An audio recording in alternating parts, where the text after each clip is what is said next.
Hello, and welcome to our webinar. Today we'll be discussing the global ethics of affirmative action. And my name is Wendy Hunter Barker, and I'm one of the campus's 4 designated change leaders as determined by Ashoka U. We're so pleased to have you here today with us. Today is Global Ethics Day, and we wanted you to know that for the last couple of years, the campus Changemakers have partnered with the Institute of Practical Ethics to celebrate Global Ethics Day. You can see here, this is an annual event, and it's designed to draw attention to and explore the meaning of ethics in international affairs. This year, we decided to hold a panel discussion, and as we brainstormed topics, there were so many good ones that we couldn't decide on just one. So today is going to be the first webinar in a 3-part series on global ethics. Today's discussion is brought to you by the Changemaker Institute and the Institute for Practical Ethics. So please allow me to say just a few words on each of these partner organizations. In 2017, UC San Diego was designated a Changemaker campus by Ashoka U. And this month, we were pleased to announce the creation of the Changemaker Institute.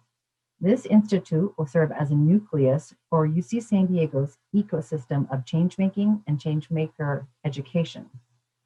It provides a supportive infrastructure for interdisciplinary cross-campus collaboration, as today's webinar will be a great example of. And it also focuses our efforts around research, education, community engagement, and advocacy. It's the embodiment of UC San Diego's commitment to transform higher education into an instrument for positive change and social impact. We're always pleased to celebrate Global Ethics Day with our partners, the Institute for Practical Ethics. They develop and promote research on issues facing the public today with an emphasis on engagement between ethicists, scientists, and policymakers. They aim to close the gap between the rapid pace of innovation and society's ability to respond and deal with the tough questions of today. Both of these are great organizations, and I hope you'll consider getting involved. You can find out more information on the websites listed here. That brings us to today's topic. Our panelists have a great deal of experience working on and talking about affirmative action, and we are very lucky to have them. Today's discussion will be moderated by Professor Reuven Brandt. He is an assistant professor and works in applied ethics with a focus on questions arising from various forms of assisted human reproduction. He also has expertise in moral theory and political philosophy and has kindly agreed to guide our discussion today. So without further ado, let me turn this over to Professor Brandt. Great, thank you very much. So yes, my name is Reuven Brandt and I'm going to be moderating today. I guess my research focuses on applied ethics, and affirmative action is a bit outside my wheelhouse, but luckily we have a really great group of panelists today who are going to help shed some light on the social, political, and ethical dimensions of affirmative action. What I want to do first is just take a few minutes to set the stage and then turn things over to the speakers. I just want to note that if you do have questions that you would like to ask, please use the Q&A function, which you can find at the bottom of Zoom. I'll be keeping a list of the questions, and we'll pose the questions to the panelists at the end of all the presentations. We're going to have one sort of large Q&A session there. Okay, so that there remains vast racial inequalities in US society is unquestionable. We don't have to look any further than our own institution for examples. For instance, about 18% of UC San Diego identify as being Hispanic, despite the fact that about 39% of people in California identify as being Hispanic. About 1.5% of the student population identifies as African American, despite the fact that about 6% of the state identifies as African American. Affirmative action, that is policies that take racial background into account for enrollment, hiring, and contracting, has been proposed as one way to sort of lessen these disparities, like those that I just pointed out to in access to education. And indeed, recently the UC Regents unanimously endorsed restoring affirmative action for admission and hiring at UC campuses. But affirmative action is controversial. Some argue that affirmative action results in what's sometimes referred to as reverse discrimination by making access to opportunities harder for some on the basis of their racial identity. after all, there are only so many seats available at universities, contracts to be awarded, and employees that are needed. Some argue that while inequalities are a problem, like the one I just mentioned, we should insist on policies that are blind to race and institute policies to address inequalities that focus on factors other than race, like social economic standing, for example. Now, the current discussion to restore, up until recently, the debate in California about affirmative action has been somewhat theoretical. Proposition 209, which was passed in 1996, prohibited governmental institutions from considering race, sex, or ethnicity in matters pertaining to hiring, contracts, and public education. This law prohibited affirmative action in the UC system and other government institutions. But a new proposition on the ballot challenges the status quo. Proposition 16 seeks to reverse Prop 209 and put affirmative action back on the table. The current discussion to restore affirmative action takes place amidst protests against biases in policing and the Black Lives Matter movement that are in response to the police killing of multiple unarmed Black people, including Breonna Taylor and George Floyd. The Black Lives Movement has also brought to the forefront of American consciousness the serious racial inequalities that persist in American society. So that's sort of the background in which we're having this debate. Our speakers today are going to help us better understand the political, social, and moral dimensions of the debate about affirmative action in this current context in which we find ourselves. All right, so enough from me. Let's get to the people who know more about this topic than I do. So I'd just like to briefly introduce each of the speakers, and then we'll turn things over to them. First, Laura Zwicker is a UCSD alumnus and is currently undertaking a Ph.D. at Yale School of Environment. Jada Wiggleton-Little is currently undertaking a Ph.D. in the philosophy department here at UCSD. And Marisa Abrajano is professor of political science here at UCSD and is also the interim provost at Wharton College. So I think first what we'd like to do is turn to Laura, who's going to be discussing some of the justifications that are offered in favor of affirmative action. So let's turn things over to Laura. Thank you. Thank you.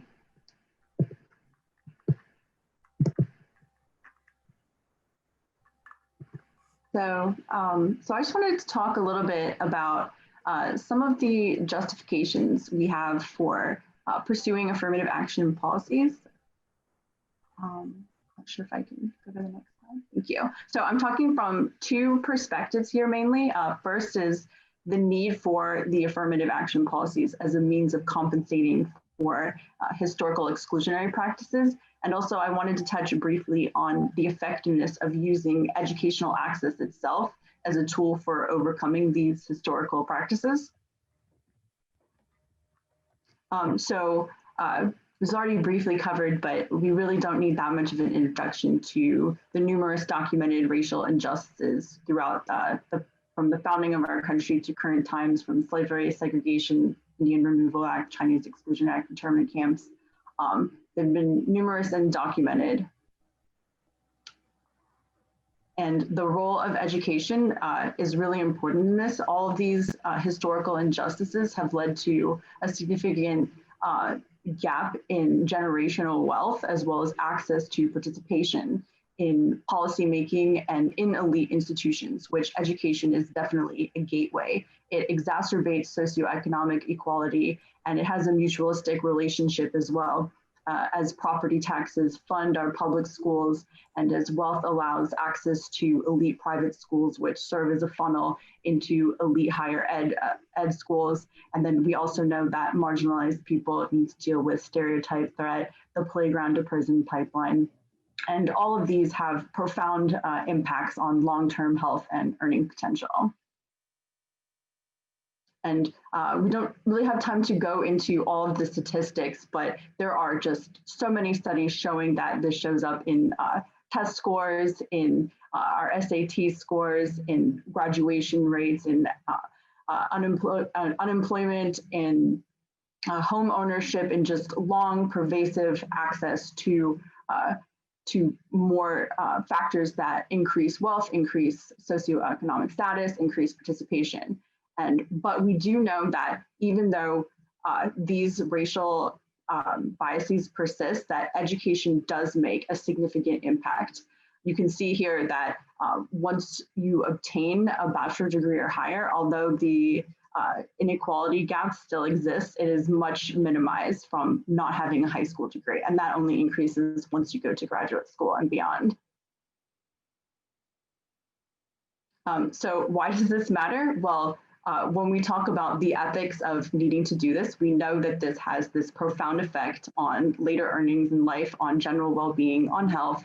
And for UC specifically, we know that this has a huge impact, that students at a non-UC state campus have just about a 45% chance of completing a degree in 6 years versus 80%, 90% for our flagship campuses. And for students of color in a community college, they have only a 17% chance of transferring. So one of the ways that we know that this has been impacted by Prop 209 is just following the numbers since its passage. So in 1995, about the time that Prop 209 passed, about 37% of high school graduates were Latinx or Black, and they represented about 20% of the entering freshman class. By the time that California high school graduates were 50% Black or Latinx, they still only represented 26% of the freshman class. And you can also see these trends, the growing gap over the last couple decades of admits versus applicants, that even as they were applying, that the number that are actually being admitted is decreasing.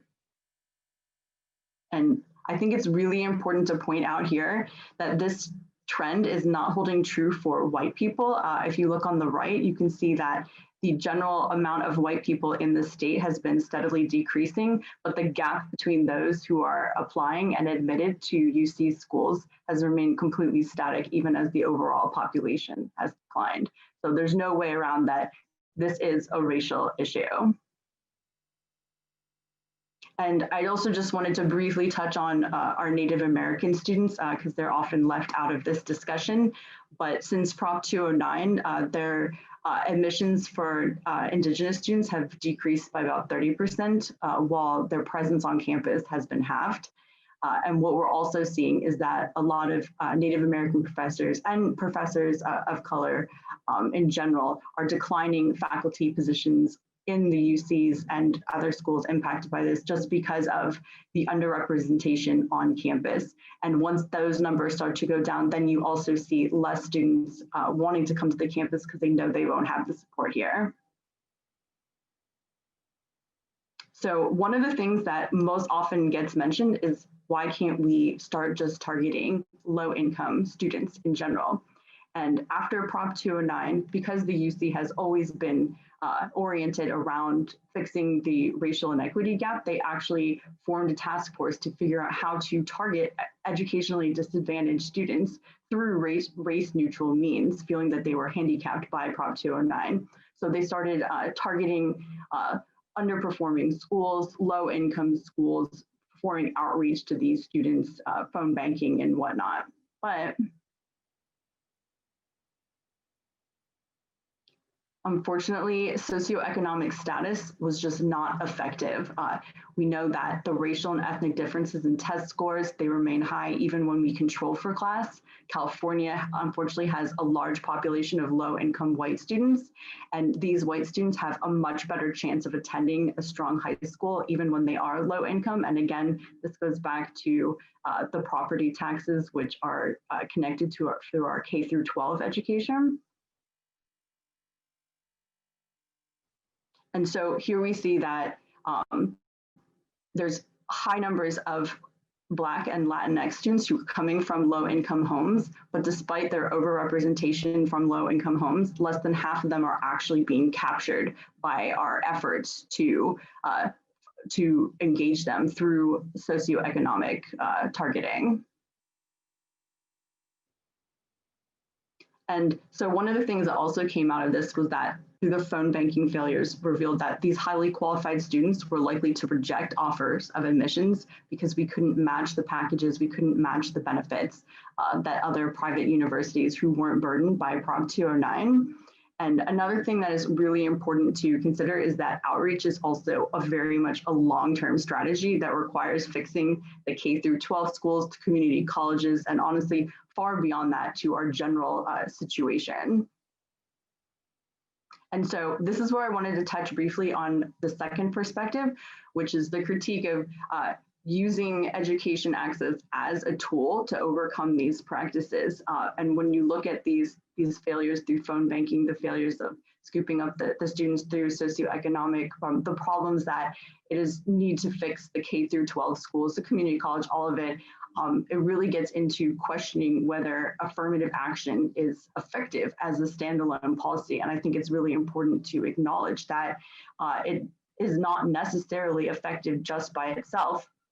And even though we can see there is the need to overcome these racial gaps in education from an ethical perspective, we also have to consider the big picture of how this fits into our general advocacy on these issues. And so one of the perspectives that I wanted to offer is that educational access, it's a tool, it's available, so it's something that we should pursue if we are interested in correcting these wrongs.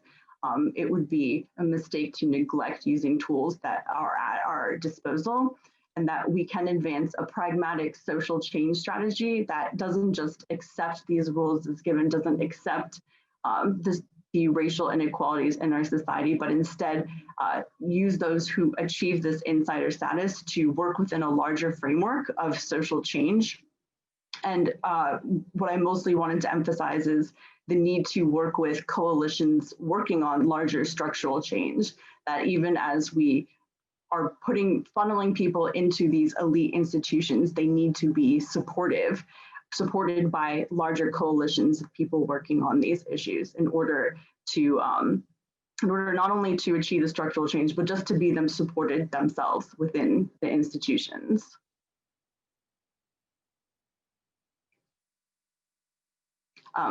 So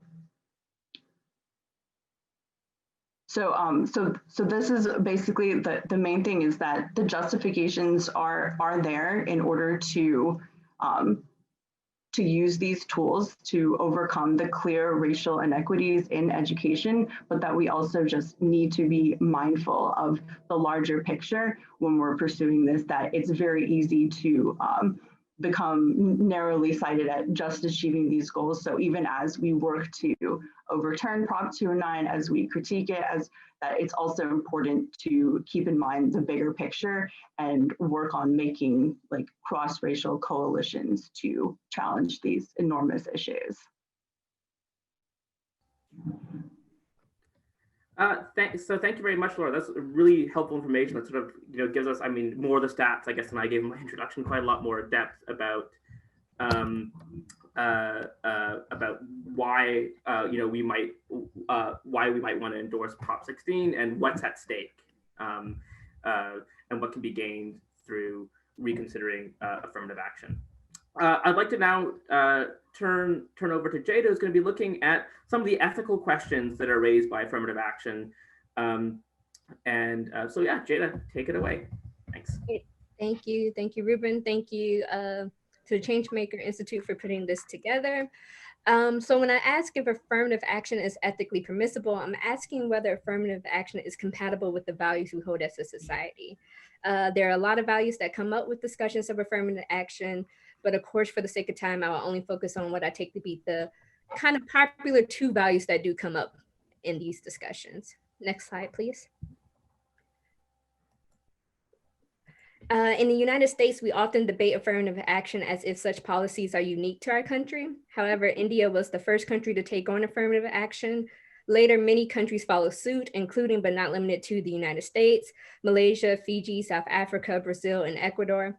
Rather, it's responding to systemic oppression caused by colonialism, a caste system, a patriotic system, or white supremacy at large. Affirmative action policies in these countries seem to acknowledge such histories and intend to prevent the replication of patterns of exclusion and segregation.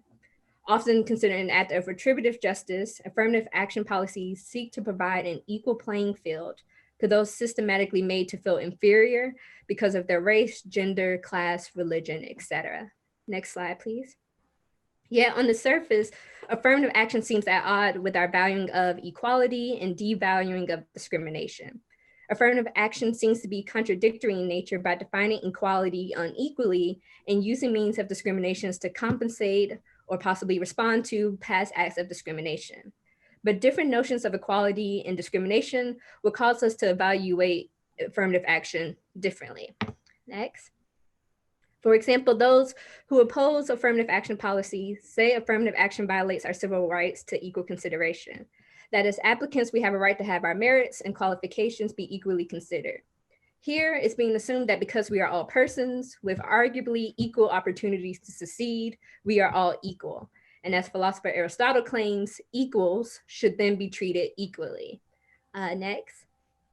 But some see racial preference as incoherent to our goal of racial justice or racial harmony. For example, philosopher William Bennett says, to count by race, to use the means of numerical equality to achieve an end of moral equality is counterproductive.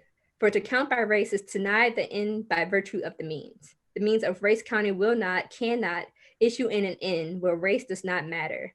Seeing race cannot somehow accomplish the goal of a world that is one day race blind or racially just. While others argue acknowledging the very real influence of racial differences is the only way to accomplish racial justice. Seeing all persons as equal is an idealized notion of equality. It's a notion of equality that is abstracted from the very fact that we live in a racialized reality. As philosopher of race Charles Mills would say, a race-neutral notion of an ideal activated in a racialized world can only reflect the interests of those already privileged and only works to further exacerbate pre-existing inequities. Race was produced by racism, and inherent in race is a hierarchical structure that systems continue to perpetrate by making it so that those on the bottom of the hierarchy have the least opportunities to succeed. Because of their experiences, those who are higher on the racial hierarchy are less likely to see unequal opportunities of success as composing the actually lived reality of our world. However, a non-idealized notion of equality describes an equal playing field after accounting for the non-individually determined inequities that stems from the very real fact that racially, we were all given different starting points. Next. Even for those who do acknowledge that systemic racism and oppression has made it the case that we are not born with an equal opportunity to succeed in our society, they still argue affirmative action should not be permitted because it unfairly punishes those not responsible for the historic patterns of racism and discrimination. In preferring a Black candidate or a female candidate, one simultaneously looks over or discriminates the white candidate or male candidate. Many say affirmative action then violates our value of fairness, even if it is an act of retributive justice, an act to make up for the crimes that continue to oppress the marginalized. It seems unfair to make those whose ancestors paid the crimes, or even those whose histories may not be entangled in those crimes. It seems unfair to make them pay the cost. Thus the tension. On correcting past discrimination, some say we are in fact engaging in reverse discrimination. Philosopher Lisa Newton says, when the employer and the schools favor women and Blacks, they commit the same injustice perpetrated by Jim Crow discrimination. Just as the previous discrimination did, this reverse discrimination violates the public equality which defines citizenship. Next, please. But yet again, we see two different notions of discrimination. Historic acts of discriminations looked over communities of people, assigned them an inferiority label, and set them back for generations. While the discrimination that comes in with affirmative action may look over communities of people, temporarily setting them back in a job preference or school preference, but odds are those who were looked over benefited from and will continue to benefit from the advantages of a system that historically set, let's say, Black folks, at least in the case of the United States, set back Black folks from reaping those benefits. The temporary reverse discrimination is not equivalent to the discrimination affirmative action responds to. The discrimination that occurs in affirmative action does not reverse the inferiority label. It does not say you are less than a person purely for the sake of your race and gender. And it does not, as a result of your race and gender, handicap you to the benefits of our society, which go beyond just job competition and schooling, but also takes into consideration healthcare, housing, social mobility, etc. So whether affirmative action is at odds with our value, I take it requires us to look beyond affirmative action debates in the United States and consider the justification of such policies on a global scale. We each occupy and exist in a racialized and gender world that is a byproduct of historic and current domination and oppression. I take it that the best way to define our values is in a way that is compatible in response to our understanding of that world, our world. We should not define our values for a world that is colorblind or not influenced by present inequities and injustices. I will admit, of course, there is room for affirmative action as a policy to be approved upon, but defining equality and discrimination in this way makes it such that affirmative action is indeed ethically permitted. Thank you. Great, thank you very much. So I think that's it's a very nice overview of, I guess, where the ethical tensions lie and why we might think that the tension might not be as damaging to affirmative action when we take a look at things from a less idealized perspective. We realize that a lot might hang on I think as you said, idealized notion of equality, which don't actually manifest themselves in the real world we're in.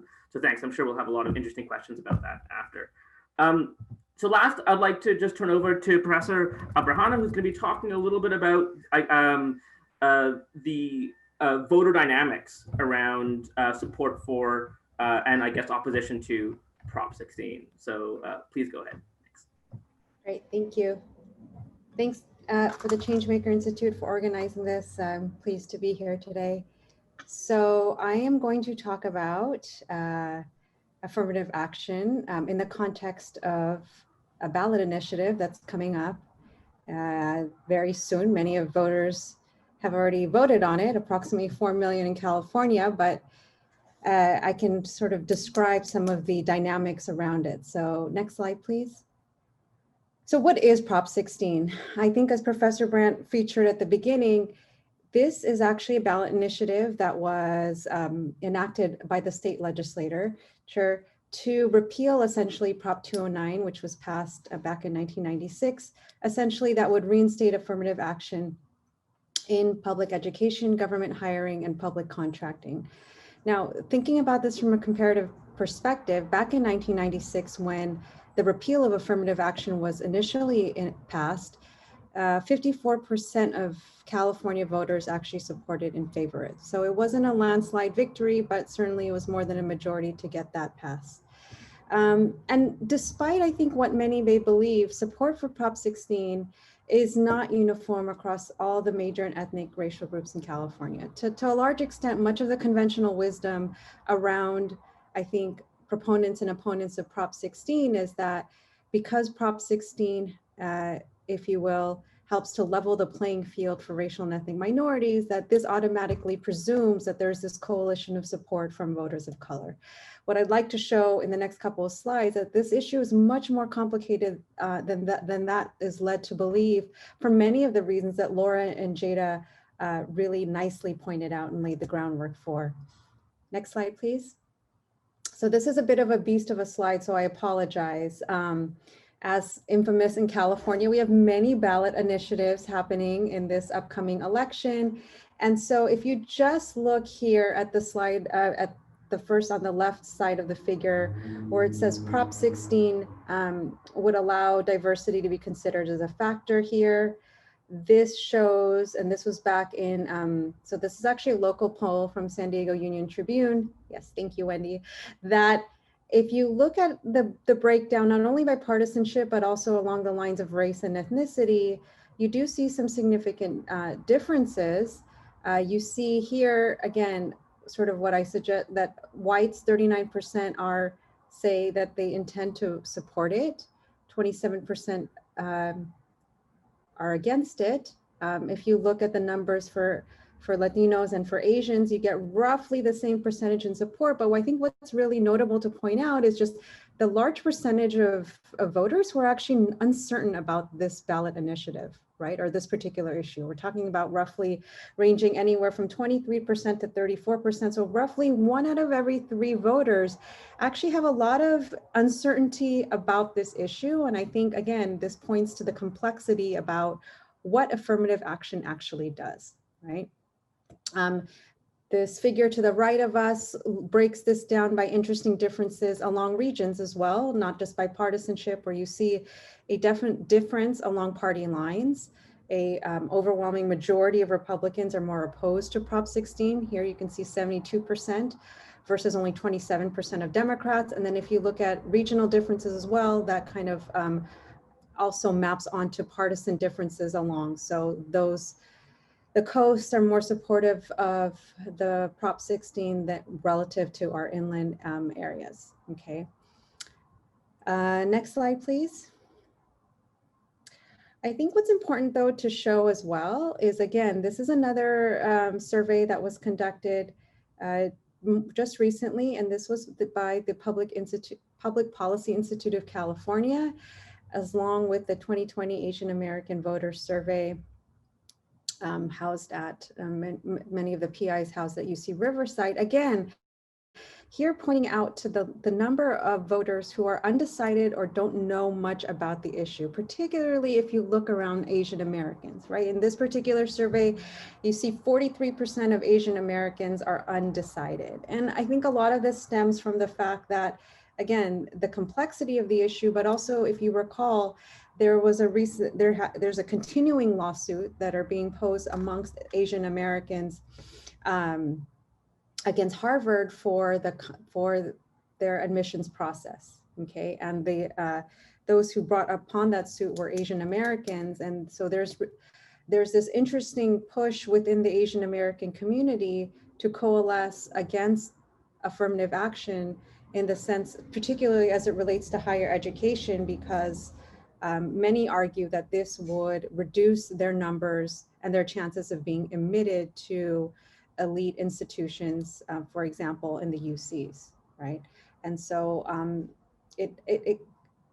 you've seen over the years this interesting dynamic where Asian Americans are actually being pitted against other voters of color, particularly Latinos and Blacks, around the issue of affirmative action, okay? But again, it's not, the issue is more nuanced than what this particular poll suggests. So in my next slide here, I want to show you that if you actually break down the Asian American population, because when we think about Asian Americans, this is of course a pan-ethnic label that encompasses individuals from more than 10 different countries, right? So if you look here, 38% amongst Chinese Americans are opposed, 30% support, and 28% are undecided. So if you break down Asian American voters by country of origins, it's actually the Chinese Americans, the plurality of those are opposed, but in contrast,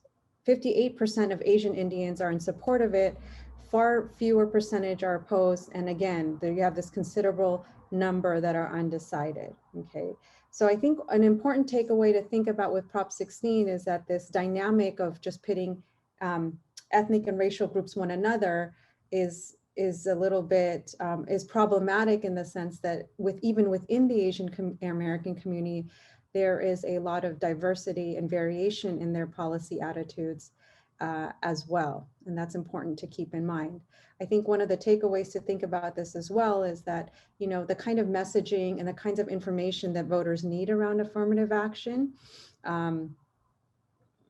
you know, for future efforts, I think there needs to be a bigger piece of that informational campaign that needs to go to voters. Because at least what we're seeing here in California from these populations is that really voters are really ambivalent about the issue. And, you know, this is a phenomenon we see with ballot initiatives in general, but I think in particular about affirmative action, we see those numbers higher than what we would typically see in other issue areas as well. Okay. So thank you.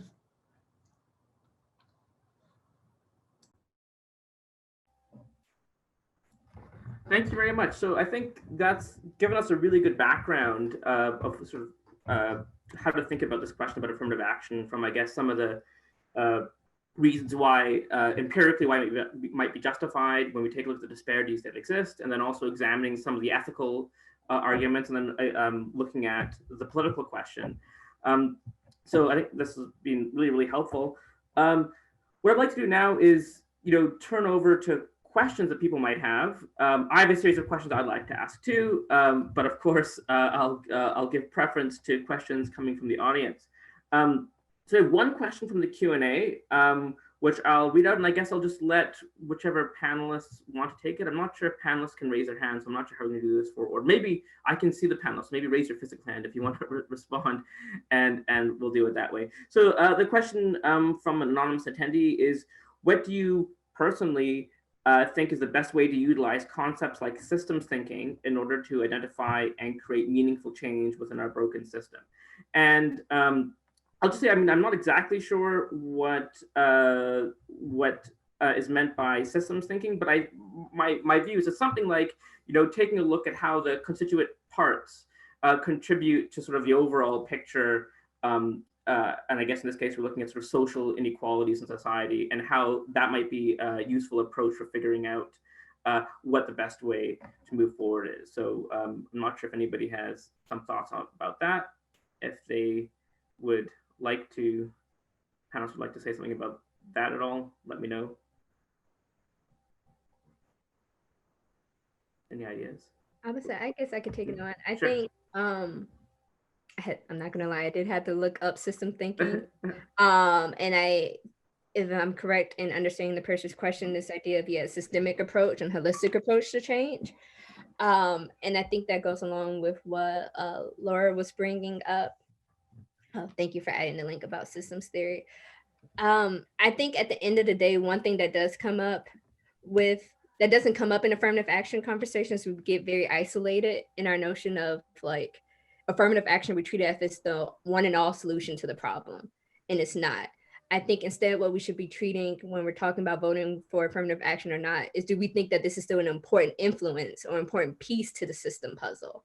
And that we should still put our interest in making sure we're targeting each area. So again, it's not just about how do we change different jobs or different higher educations to make them more reflective of our populations, but what places put it so that they weren't there in the first place. So how do we change our schooling system? How do we then change our housing and our housing options? How do we then change access to resources more politically as well? And who gets to be more kind of in the rooms and having the conversations to make the policy change?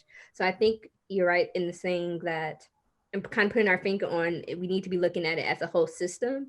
And as affirmative action comes into place, my concern is people have been treating it as, let's treat affirmative action and weight it as, does it have to work to solve all the problems? Yes or no, and whether or not I'm going to vote for it that way.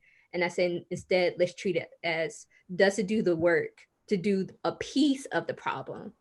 And does it do enough to correct that piece of the system that's going to add to the change that we do want to see as a whole? Great, thanks. Does anybody else want to answer? If not, we can move to the next question. Oh, Laura, yeah.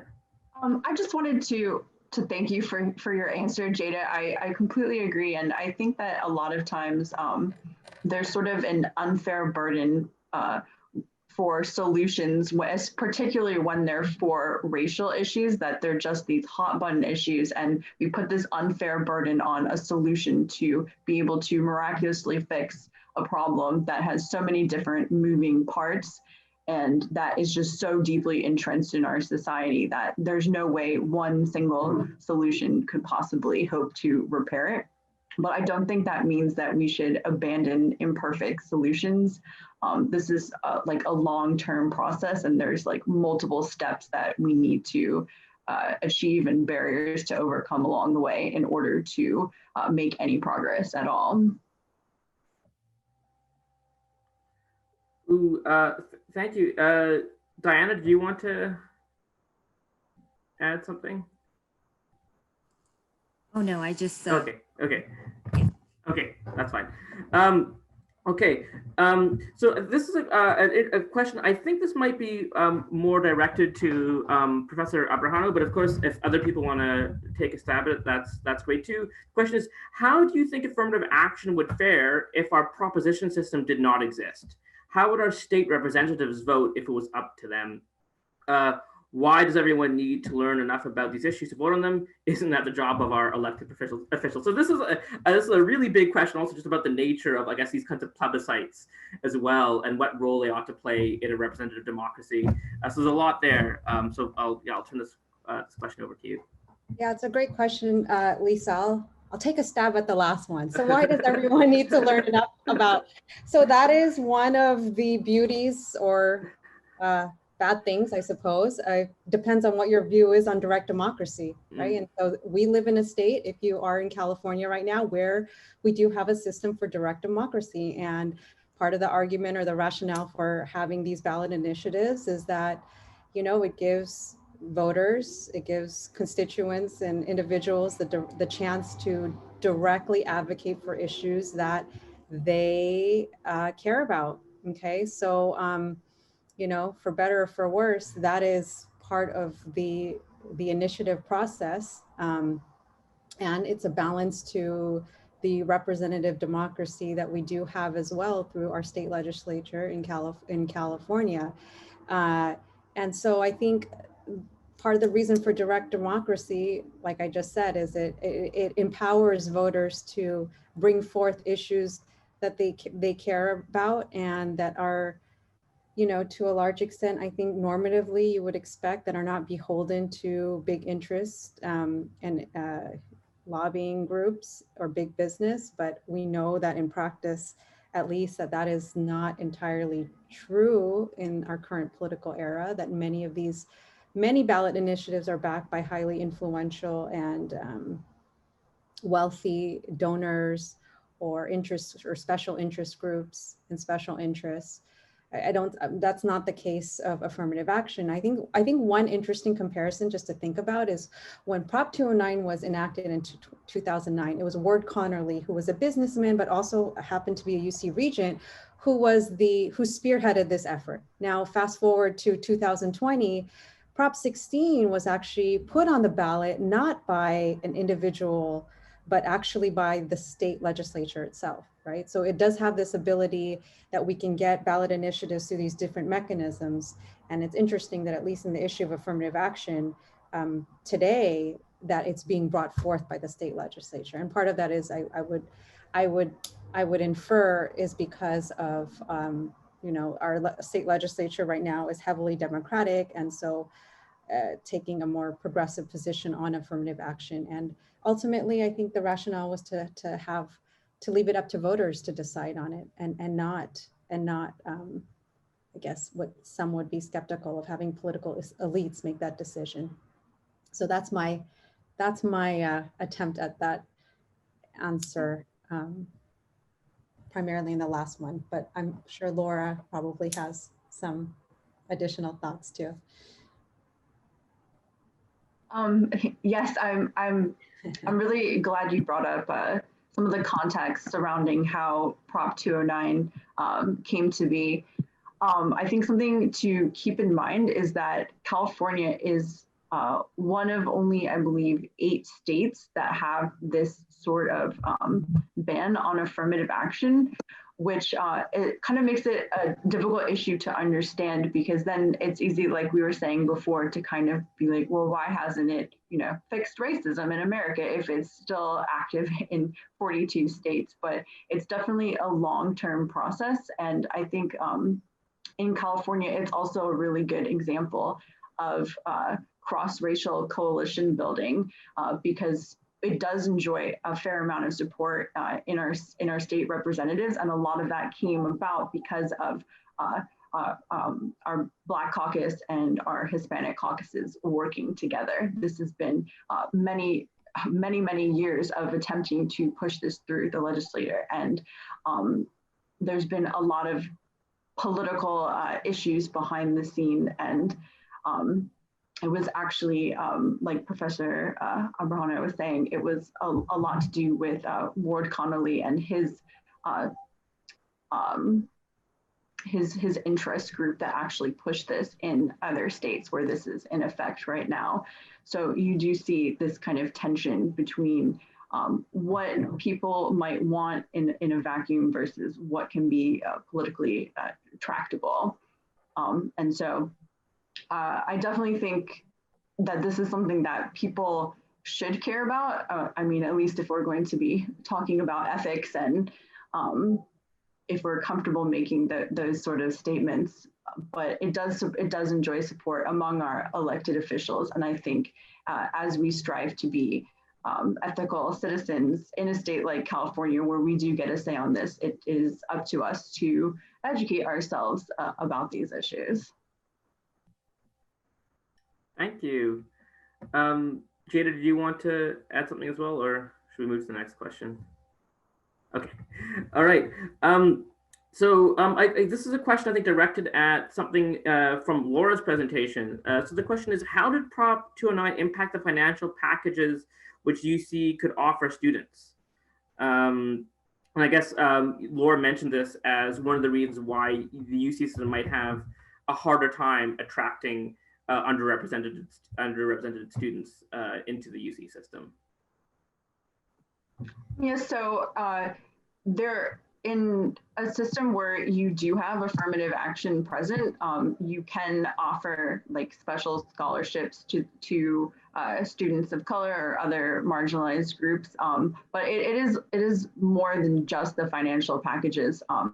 There's a lot of other benefits of being able to offer attractive packages to people and support systems in ways that you can't really do any sort of you can't even do outreach to students of color or other marginalized groups under Prop 209. So it becomes much more difficult to do that kind of outreach and recruit them and like have support services there. A lot of the support services that do exist in university have to kind of be grassroots things that are built up by like student faculty coalitions. Thanks. Does any of the other panelists want to say anything about this? If not, we'll go to the next question, which is another question about the electorate. So the question is, do we know if there's a difference in opinion on Prop 16 based on whether you did or not support Prop 209, or how many current voters were voters here in 1996? Which I guess is an interesting question. We can try and predict what the outcome is going to be in a couple weeks. Okay, go ahead. Should I take a stab at that? So I think that's a really intriguing question. Unfortunately, so voter data is from the registrar's office is publicly available, but it doesn't actually let you know how you voted and on what ballot initiatives. It just tells you whether or not you turned out to vote. So I think,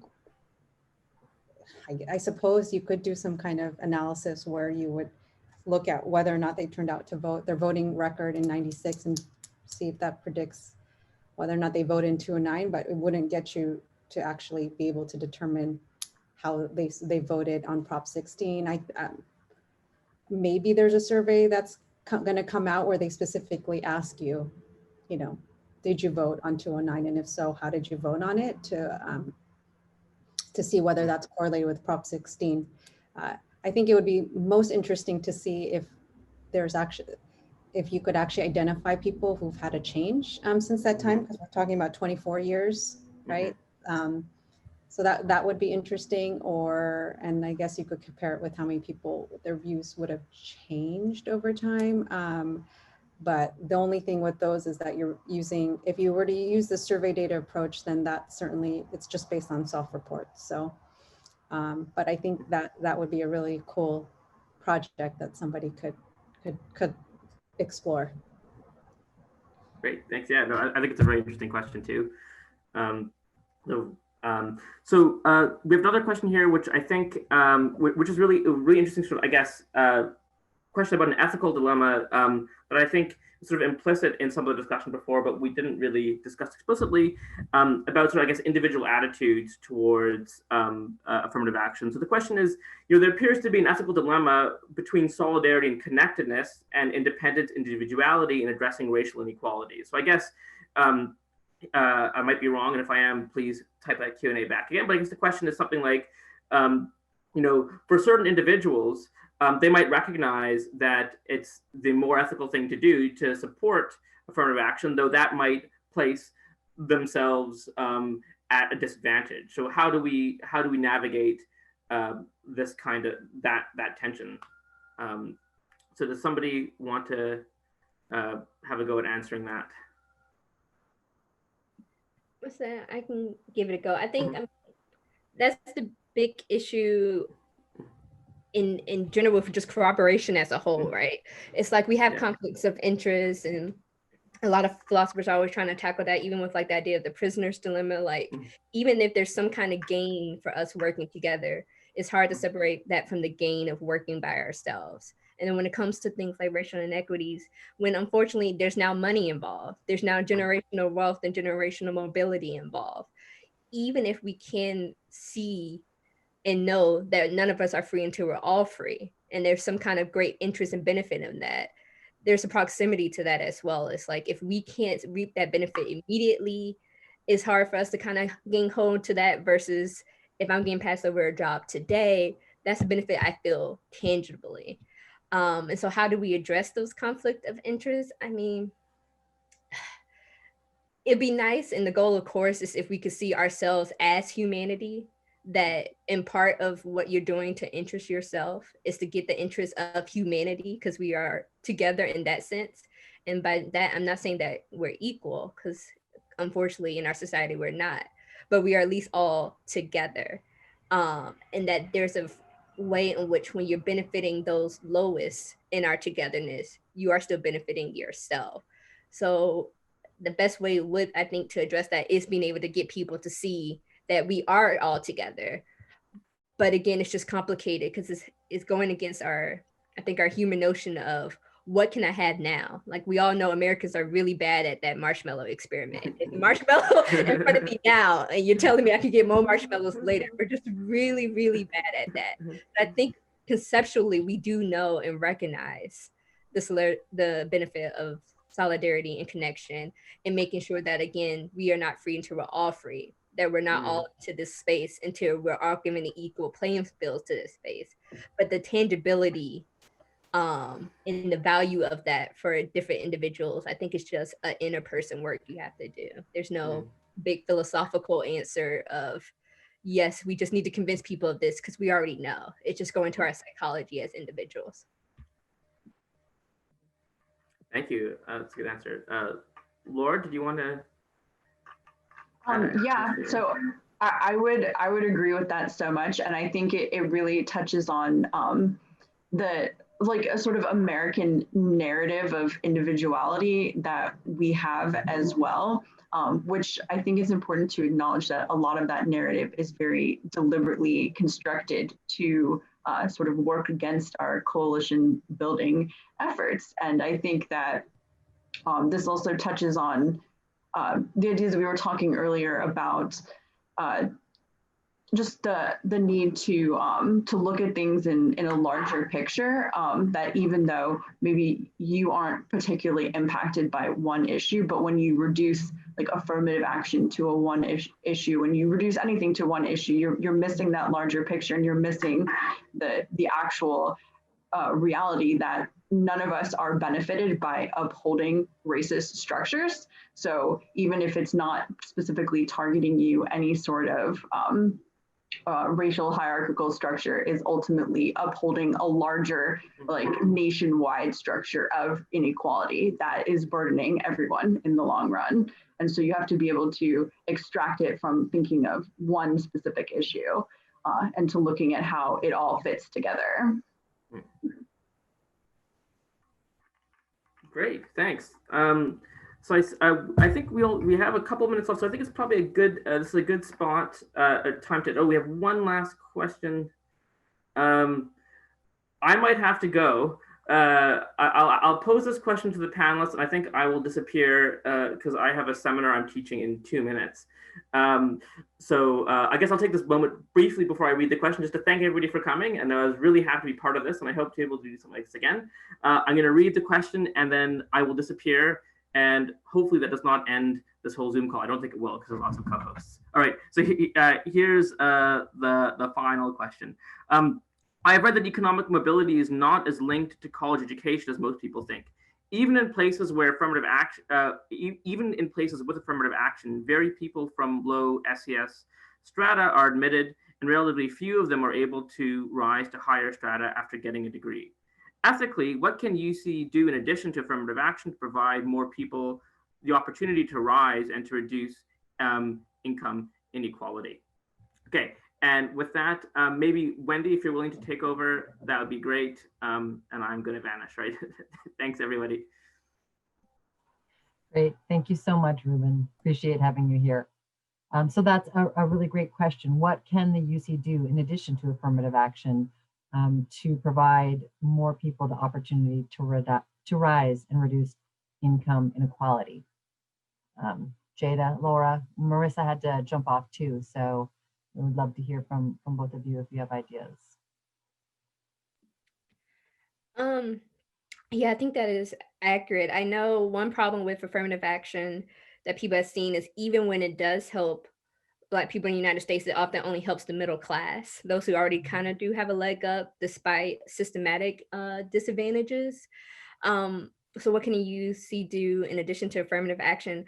I think it goes back to the initial question of a system thinking and recognizing that there's multiple steps that need to be addressed.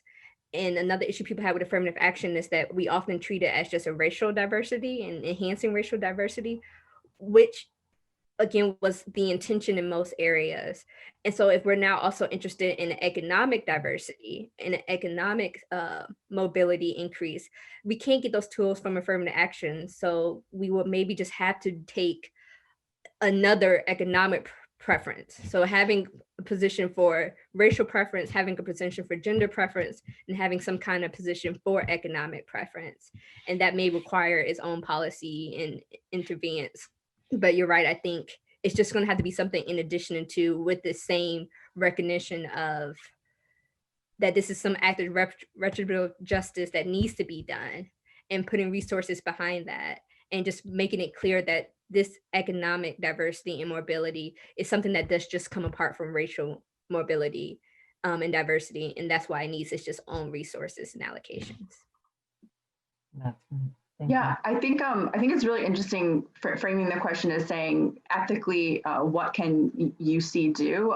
Because I think there's sort of like what would UC do practically, in a sense, which would be, you know, in addition to affirmative action targeting students, to like really make a concentrated effort on hiring faculty of color, of putting in more support within the system, of like redoing curriculum to make it less like specific studies and making it like colonial history and other different perspectives part of our mainstream curriculum. There's a lot of practical things I think that UC could do just within our existing system. But if we really wanted to push what we mean by ethically, I think you could argue that to be ethical, UC or anybody interested in ethics would have to be more politically active and take a greater role in assisting K through 12 through being better funnels to UC, of working on wealth inequality within California, within looking at like the police state, like within any of the other issues that are barriers to accessing education. I think to be truly ethical, you would need to be a more active political body. At least that's my bias and how I would argue it. Wonderful. Thank you so much for sharing those thoughts. A perfect way to end today's discussion on global ethics. I'm so glad you were all able to be here with us. And I do, again, want to thank all of our panelists and our moderator for being here. We appreciate your time and your thoughts and helping us as we try to think about these issues more deeply and try to bring a little more insight into the world. I'm sure everyone's getting ready to jump off, but I do want to encourage you to visit the Changemaker Institute website and mark your calendar for Changemaker Week. It's an annual event we do each year, pinned to Martin Luther King Jr. Day. And we'll also have details about the next global ethics talk in our series, which will be around the global ethics of climate change. And so we'll have details for you on that in January. And with that, I thank you so much for joining us and hope you have a great day.